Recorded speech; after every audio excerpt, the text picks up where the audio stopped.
कहानी वापस वहीं से शुरू होती है। एमसी उस ब्लॉन्ड लेडी से मिलता है। ये वही महिला है होटल से जिससे वो कहानी की शुरुआत में मिला था, और वो उसे वहां देखकर हैरान होकर घूरती है। वो उसे छेड़ती है, उसे किड्डो बुलाती है और कहती है कि उसे उम्मीद नहीं थी कि वो एक अमीर लड़का होगा। सोचती है कि वो सिर्फ एक गरीब स्टूडेंट था। वो उसे अपने विला में आमंत्रित करती है। क्योंकि ऑक्शन धीमा पड़ रहा है, चाहती है कि वो उसके साथ एक और रात बिताए। वो आमंत्रण स्वीकार करता है और वो मजाक करती है कि बेहतर होगा कि वो पिछली बार से ज्यादा मेहनत करे, माहौल को गर्म करते हुए। अचानक एक आदमी प्रकट होता है और उसे वहां से पकड़ लेता है। खुद को जोंग यू खूबसूरत महिला का एक्स फियांसे बताता है। लड़का जिद करता है कि उनकी सगाई हो गई है, लेकिन वो उसे पागल कहती है कि वो उसके बेस्ट फ्रेंड के साथ चीट करने के बाद शादी करना चाहता है। जोंग यू आरोप को नजरअंदाज करता है और दावा करता है कि उनकी एंगेजमेंट पार्टी हुई थी, इसलिए शादी तो होकर रहेगी। गुस्सा होकर वो उस पर ग्रॉस होने का आरोप लगाती है और उसे एक फसाद मुखौटा के रूप में इस्तेमाल करने का आरोप लगाती है, ताकि वो अपने दूसरे पार्टनर्स मर्दों और औरतों दोनों से मिल सके। सिस्टम उसे दो विकल्प देता है, एक इनाम के साथ चला जाए या लड़के को पंच मारे और एक फिजिकल एनहांसमेंट और एक बैड लक कार्ड हासिल करे। एनहांसमेंट उसके सभी एट्रीब्यूट्स को सुधार देता है और हमारा बंदा बिना सोचे समझे अपने प्रतिद्वंद्वी पर एक पंच जड़ देता है, जिससे महिला शॉक्ड रह जाती है। वो हमलावर को जमीन पर लात मारता है और महिला सीन को देखती है। लगता है कि वो हमारे हीरो के एटीट्यूड को एंजॉय कर रही है। वो अपने गिरे हुए प्रतिद्वंद्वी पर पैर रखता है और महिला का अफेक्शन लेवल बढ़ जाता है, जबकि दूसरा लड़का बॉलरूम के फर्श पर दर्द से चिल्लाता है। निराश होकर हमलावर मदद के लिए चिल्लाने लगता है। सिक्योरिटी गार्ड्स को पुकारता है कि वो उसे सिचुएशन से बचाएं। सिक्योरिटी पहुंचती है और लड़ाई को शांत करने की कोशिश करती है, लेकिन एक्स फियांसे उन पर चिल्लाता है कि प्रोटैगनिस्ट को गिरफ्तार करें और कॉप्स को बुलाएं। स्टाफ को धमकाते हुए वो कहता है कि वो पुलिस को बुलाने जा रहा है और उन सबको फायर करवाने के लिए एक कंप्लेंट फाइल करेगा। महिला फिर प्रोटैगनिस्ट को चिंता न करने को कहती है, क्योंकि वो कहेगी कि वो उसे परेशान करने से बचा रहा था। एक्स फियांसे शेख ही बघारता है कि सिक्योरिटी कैमराज ने सब कुछ रिकॉर्ड कर लिया है और वो सब इसकी वजह से बर्बाद हो गए हैं। अचानक एक आदमी चाकू के साथ घुस आता है और लोग चिल्लाते हुए पैनिक फैल जाता है। दृश्य से डरकर घुसपैठिया एक्स फियांसे को पकड़ लेता है और मांग करता है कि वो उस जोड़े को लाए जिसने उसे धोखा दिया था, वरना वो सबको मार डालेगा। अपने जान के लिए डरकर हमलावर सिक्योरिटी गार्ड्स पर चिल्लाता है कि वो उन लोगों को ढूंढे जिन्हें आदमी ढूंढ रहा है, ताकि अपनी जान बचा सके। सिस्टम फिर उससे नए विकल्प लेता है, लड़की के साथ भाग जाए और पैसे पाए, या अपराध को रोके और एक नई स्किल हासिल करे। वो सबकी सुरक्षा के लिए और खासकर सिस्टम द्वारा ऑफर की गई स्पेशल टेक्निक के लिए काम करने का फैसला करता है। काम करने से पहले उसे वो आइटम याद आता है जो उसने पहले जीता था, और महसूस करता है कि बैड लक कार्ड अभी बहुत उपयोगी हो सकता है। प्रोटैगनिस्ट फिर एनहांसमेंट कार्ड एक्टिवेट करता है और एक नीली ऑरा उसे पूरी तरह से घेर लेती है, उसके शरीर को बदल देती है। इसके साथ ही उसे अपने पूरे शरीर में एक शक्तिशाली एनर्जी बहते हुए महसूस होती है और वो ताकत के नए एहसास से हैरान है। बिना समय गंवाए वो चाकू वाले आदमी की तरफ तेजी से दौड़ता है, एक सरप्राइज अटैक के लिए तैयार। नौजवान हमलावर के चेहरे पर एक शक्तिशाली पंच मारता है, जिसके पास इस तेज और सटीक वार पर रिएक्ट करने का समय नहीं होता। सिर्फ एक हिट के साथ घुसपैठिया फर्श पर गिर जाता है, बेहोश हो जाता है और हमारा हीरो सभी मेहमानों के सामने विजयी खड़ा होता है। महिला दृश्य से शॉक्ड है और सोचती है कि वो सिर्फ एक अमीर लड़का नहीं, बल्कि एक असली पावर हाउस है। एक्स फियांसे भी प्रोटैगनिस्ट की ताकत से हक्का बक्का रह जाता है और उसे पूरे डर के लुक के साथ घूरता है। हमारा नौजवान पर अपने प्रतिद्वंद्वी के पास जाता है, जो अभी भी जमीन पर है, और उसे कॉन्फिडेंट और डरावने मुस्कान के साथ नीचे देखता है। हॉल में लोग टिप्पणी करते हैं कि वो सिचुएशन को इतनी आसानी से संभालने के लिए कितना बहादुर और हैंडसम था। पुलिस पहुंचती है और घुसपैठिए को गिरफ्तार करती है और एक ऑफिसर प्रोटैगनिस्ट को हंगामे में उसकी मदद के लिए धन्यवाद देता है। लेकिन एक्स फियांसे मौके का फायदा उठाता है और हमारे नौजवान पर हमले का आरोप लगाता है और ऑफिसर से उसे तुरंत गिरफ्तार करने के लिए कहता है। ऑफिसर फिर प्रोटैगनिस्ट की तरफ मुड़ता है और पूछता है कि क्या यह सच है कि उसने हॉल में दूसरे आदमी को मारा था। महिला बातचीत में दखल देती है और ऑफिसर को समझाती है कि उसका एक्स फियांसे उसे एक जबरन शादी में फंसाने की कोशिश कर रहा था। इसके साथ उसके लिए उसका अफेक्शन लेवल 90 तक पहुंच जाता है और उसे एहसास होता है कि नौजवान महिला सच में उस पर दिल हार रही है। वो उसे दिलासा देने के लिए गले लगाता है और कहता है कि वो उस जैसे बदमाश को उसे फिर कभी डराने नहीं देगा। ऑफिसर स्थिति को शांत करने की कोशिश करता है, लेकिन प्रतिद्वंद्वी चिल्लाता है, अपनी बेगुनाही साबित करने के लिए सिक्योरिटी फुटेज की मांग करता है।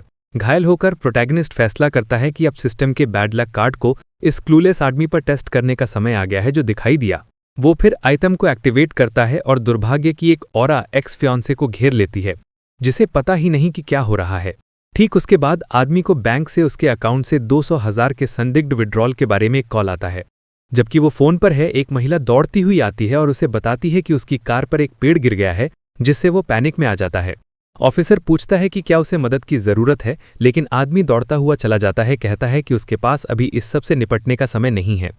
हमारा नौजवान कहता है कि उसे वही मिला जिसका वो हकदार था और महिला को उसके कायोटिक जगह से साथ चलने के लिए आमंत्रित करता है। 5 मिनट बाद कमरे में वो चिंतित होकर उसके पास आती है और पूछती है कि क्या वो ठीक है या उसे लड़ाई में चोट लगी है। एक मुस्कान के साथ वो जवाब देता है कि उस कैलिबर का एक लूजर उसे कभी सच में चोट नहीं पहुंचा सकता। फिर भी वो खुद चेक करने पर जिद करती है ताकि ये सुनिश्चित हो सके कि उसे कोई गंभीर चोट नहीं आई है।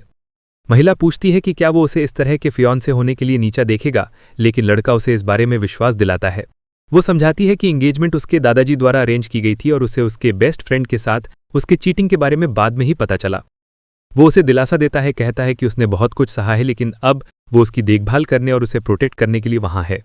नौजवान महिला पूछती है कि क्या उसे इस तरह का रिश्ता बनाए रखने में कोई ऐतराज है। सोचती है कि ये गंभीर रोमांस से आसान है। प्रोटैगनिस्ट उसे गले लगाता है और विश्वास दिलाता है कि उसे कोई ऐतराज नहीं है, वो स्पेशल मोमेंट से उसे अच्छी तरह ट्रीट करेगा। दोनों फिर रात का एक साथ आनंद लेते हैं और पल उसके साथ खूबसूरत महिला के लिए काफी इंटेंस लगता है।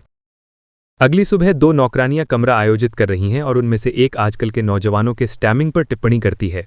दूसरी लेडी मजाक करती है कि अगर उसका पति ऐसा होता तो वो काम नहीं कर पाती, और वो नौजवान के बारे में ईर्ष्या से टिप्पणियां करती हैं। बाद में एक कॉफी शॉप में प्रोटैगनिस्ट और महिला नाश्ता कर रहे हैं, जबकि वो आराम से अपने फोन पर स्क्रॉल कर रहा है। स्क्रीन पर वो एक क्लासमेट का पोस्ट देखता है जो एक महंगी घड़ी दिखा रहा है जो उसे उसकी माँ से कमिंग ऑफ एज गिफ्ट के रूप में मिली थी। हमारे नौजवान को तब एक आइडिया आता है और पूछता है कि क्या वो एक सेलिब्रेटरी फोटो के लिए उसके पैर उधार ले सकता है। वो पूछती है कि क्या उसका बर्थडे है, लेकिन वो समझाता है कि वो एक गिफ्ट पोस्ट करना चाहता है जो उसके दूसरे क्लासमेट्स जो दिखा रहे हैं उससे अलग हो। महिला प्रैंक के लिए सहमत हो जाती है और उसे ब्रैट कहती है जब वो उसके अनोखे फोटो के लिए उसके पैर यूज करता है। रिक्वेस्ट में भाग लेने के लिए सहमत होती है। वो एक डेयरिंग पोज बनाती है, अपने पैर उठाती है ताकि वो उसके सोशल मीडिया के लिए तस्वीर ले सके। वो फिर अपने जूते उतारती है और हमारे बंदे के कैमरे के लिए पोज देना जारी रखती है, जो सीन के साथ मजे कर रहा है। वो तस्वीर लेता है, सोचता है कि उसका 18वां बर्थडे प्रेजेंट एक कार नहीं है, लेकिन ये एक सुपर कार से तेज है।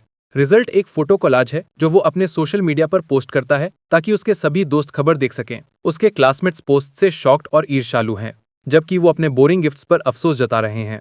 थोड़ी देर बाद प्रोटैगनिस्ट एक लग्जरी कार डीलरशिप पर पहुंचता है और एक सेल्स वुमन उसे प्रवेश द्वार पर ग्रीट करती है। वो उसे एक टूर देने की पेशकश करती है और हमारा नौजवान स्टोर में उपलब्ध कार मॉडल्स को चेक करने के लिए उसके पीछे चलता है। डीलरशिप के अंदर वो एक बुजुर्ग आदमी को एक खूबसूरत महिला को एक कार ऑफर करते हुए देखता है जो स्थिति से असहज लग रही है। गंजा बूढ़ा आदमी जिद करता है कि वो उसे हर दिन घर छोड़ेगा और इसीलिए उसे एक अच्छी कार की जरूरत है, जबकि वो उसे छूने की कोशिश कर रहा है। हमारा नौजवान दूर से दृश्य देखता है और सोचता है कि वो डीलरशिप में कार्स देखने आया था, लेकिन एक सोप ओपरा देखने लगा। वो फिर महिला को सुवन के रूप में पहचानता है, एक भविष्य की मशहूर अभिनेत्री जिसे इंडस्ट्री की 4 छोटी फूलों में से एक के रूप में जाना जाता है। एमसी को याद है कि उसकी प्रसिद्धि एक आइकॉनिक फोटो से शुरू हुई थी जहां वो एक पूल से बाहर निकल रही थी जो ऑनलाइन वायरल हो गई थी। वापस प्रेजेंट में बिजनेसमैन उसे एक ड्रिंक के लिए जाने के लिए दबाव डालता है, लेकिन वो मना कर देती है, कहती है कि उसकी कंपनी में एक मीटिंग है। बूढ़ा आदमी गुस्से में आ जाता है और लड़की को धमकाता है, उसे कहता है कि अपनी किस्मत को ज्यादा न आजमाए वरना उसके प्रोजेक्ट में निवेश रद्द कर दिया जाएगा। वो उसे कहता है कि नाटक करना बंद करो और ऑफर स्वीकार करो, वरना वो उसे ब्लैकलिस्ट करवाने के लिए अपने प्रभाव का इस्तेमाल करेगा। लेकिन अभिनेत्री डरती नहीं है और कहती है कि उसका जवाब ना है, चाहे वो निवेश करे या ना करे, और वो जो चाहे कर सकता है। उसी पल एमसी के सामने एक नीली स्क्रीन प्रकट होती है और सिस्टम उसके लिए समस्या को हल करने के लिए एक स्पेशल मिशन एक्टिवेट करता है। मिशन है सुवन की मदद करना और उसके साथ एक कॉन्ट्रैक्ट साइन करना। तो वो सोचता है कि उसे ये साबित करने की जरूरत है कि उसके पास उसे विश्वास दिलाने के लिए पैसा है। ध्यान खींचने के लिए वो सेल्स वुमन के पास जाता है और ऊंची आवाज में ला फरारी खरीदने की शर्तों के बारे में पूछता है। महिला समझाती है कि मॉडल एक लिमिटेड एडिशन है और ग्राहक को एक योग्य खरीदार बनने के लिए ब्रांड की 5 कार्स का मालिक होना जरूरी है। एक मुस्कान के साथ वो कहता है कि क्या वो कह रही है कि वो सुपर कार खरीदने के लायक नहीं है। सेल्स वुमन फिर कहती है कि ये पूरी तरह से असंभव नहीं है और लड़का क्यूरियस होकर पूछता है कि वो गाली कैसे प्राप्त कर सकता है। गंजा बूढ़ा आदमी संदेह में पड़ जाता है, सोचता है कि नौजवान किस परिवार से है और ये देखने का फैसला करता है कि क्या वो सिर्फ खरीदारी के बारे में हवाबाजी कर रहा है। अभिनेत्री शॉक्ड है क्योंकि बॉसोंग भी $3 मिलियन की कार नहीं खरीदेगा और प्रोटैगनिस्ट सबसे महंगी वाली कैश में जाता है। सेल्सवुमन फिर चेतावनी देती है कि कस्टमाइजेशंस के साथ कार की कीमत 50 मिलियन युआन तक पहुंच सकती है। एक मुस्कान के साथ वो कहता है कि उसे कीमत पता है और ये स्वीकार्य है। तो एम्प्लॉय डील को क्लोज करने के लिए अपने मैनेजर को लेने जाती है। जल्द ही मैनेजर ऑक्शन से एक युवा ब्लॉन्ड आदमी के साथ पहुंचता है जो एमसी को पहचान लेता है और उसे स्टोर में उत्साह से ग्रीट करता है। वो समझाता है कि वो अभी अभी शहर में आया है और चूंकि उसे बिना कार के रहने की आदत नहीं है, उसने आराम से एक खरीदने का फैसला किया। उसका ब्लॉन्ड दोस्त जवाब से हैरान है और कहता है कि ये ह्यूमन ब्रैगिंग का एक नया लेवल है। इसके साथ ब्लॉन्ड आदमी एमसी की कलाई पर $18 मिलियन की घड़ी की तरफ इशारा करता है और मैनेजर को बताता है कि उसके हाथ में एक बड़ी सेल है। हमारा नौजवान डीलरशिप में सबको अपनी महंगी घड़ी दिखाते हुए एक कॉन्फिडेंट पोज में खड़ा है। मैनेजर एक्सेसरी की कीमत से हैरान है और महसूस करता है कि ये नौजवान एक अत्यंत अमीर क्लाइंट है। आदमी कहता है कि क्रेडिट चेक सिर्फ एक फॉर्मेलिटी है और नौजवान के लिए कार रजिस्ट्रेशन प्रक्रिया शुरू करता है। अभिनेत्री और बूढ़ा आदमी दृश्य देखते हैं, जबकि ब्लॉन्ड आदमी सोचता है कि उसने जैंग चेंग जितना अमीर वारिस कभी नहीं देखा है। ब्लॉन्ड आदमी फिर हिसाब लगाता है कि प्रोटैगनिस्ट की संपत्ति आसानी से 100 मिलियन युआन से अधिक होनी चाहिए। गंजा बूढ़ा आदमी कार में रुचि खो देता है और महिला को उसके साथ एक ड्रिंक के लिए जाने पर जिद करता है, लेकिन वो मना कर देती है क्योंकि उसकी एक मीटिंग है। गुस्से में आदमी अभिनेत्री को एक अल्टीमेटम देता है, या तो वो उसके साथ जाए या वो अपने करियर को भूल जाए, और वो गुस्से में स्टॉर्म ऑफ कर जाता है। प्रोटैगनिस्ट फिर अभिनेत्री को उसके नाम से बुलाता है और वो हैरान होकर पलटती है, पूछती है कि क्या वो उससे बात कर रहा है। वो अपना परिचय जैंग चेंग के रूप में देता है और कहता है कि वो उसके प्रोजेक्ट में निवेश करेगा क्योंकि दूसरा आदमी प्रस्ताव से पीछे हट गया है। महिला शॉक्ड है और पूछती है कि क्या ये सच है। सोचती है कि वो एक अलग लेवल पर है और उसे उसकी समस्या से बचा सकता है। एमसी कहता है कि उसके पास दूसरे प्लान्स हैं और वो कल बात कर सकते हैं, तो वो मीटिंग अरेंज करने के लिए उसका कॉन्टैक्ट इन्फो मांगती है। दोनों अपने फ़ोन पर कॉन्टैक्ट इन्फॉर्मेशन एक्सचेंज करते हैं और वो अलविदा कहती है। उसे बताती है कि वो उसे अगले दिन मीटिंग के लिए देखेगी। नौजवान मैनेजर से पूछता है कि वो कार कब पिकअप कर सकता है और आदमी जवाब देता है कि इसमें कम से कम 1 साल का इंतजार करना पड़ेगा। हमारा नौजवान देरी से निराश है और उससे तेजी से कार पाने के लिए एक विकल्प के बारे में सोचता है। उसका ब्लॉन्ड दोस्त उसे कुछ दिनों में एक कार शो में आमंत्रित करता है जहां वो तुरंत एक पा सकता है और वो स्वीकार कर लेता है। कुछ समय बाद वो एक फैंसी रेस्टोरेंट में पहुंचता है और ब्लॉन्ड महिला उसे अपने टेबल पर बुलाती है, उसे हाथ हिलाती है। ब्लॉन्ड उसे हाथ से गाइड करती है और क्रैब रो राइस डिश की सिफारिश करती है जो हाउस स्पेशलिटी है। टेबल पर कई सोफिस्टिकेटेड डिशेस सर्व किए जाते हैं और दोनों के बीच का माहौल बहुत इंटीमेट और स्पेशल लगता है। वो उसके करीब झुकता है और उसके कान में फुसफुसाता है कि उसे सिर्फ उसके साथ एक स्पेशल रात बिताने में रुचि है। अगली सुबह वो उसे आराम करने के लिए कहती है क्योंकि पिछली रात दोनों के लिए काफ़ी घटनाशील थी। एमसी कहता है कि वो कर सकता है, लेकिन सिर्फ अगर वो उसे पहले से ज़्यादा प्यार भरे निकनेम से बुलाए। वो फिर उसे हबी बुलाती है और उसे एक किस देती है और निकनेम से संतुष्ट होकर वो उसे थोड़ा और आराम करने देता है। एक प्यारे से चेहरे के साथ वो उसकी तारीफ करती है और कहती है कि वो उसके बारे में इतना सुविचार करने के लिए सबसे अच्छा है। वो फिर पूछता है कि क्या वो स्वान को जानती हैं, और ब्लॉन्ड कंफर्म करती है कि अभिनेत्री उसी कंपनी के लिए काम करती है जिसके लिए वो करती है। फिर वो थोड़ी उदास नज़र से पूछती है कि क्या प्रोटैगनिस्ट सच में दूसरी महिला के प्यार में पड़ रहा है। एमसी समझाता है कि ये प्यार में पड़ना नहीं है, लेकिन उसने कार डीलरशिप में उनकी मुलाकात के दौरान अभिनेत्री में बहुत पोटेंशियल देखा था। ब्लॉन्ड सहमत होती है, कहती है कि कंपनी उसे पर्याप्त मूल्य नहीं देती, लेकिन उसके पास अपने करियर में दूर तक जाने की प्रतिभा है।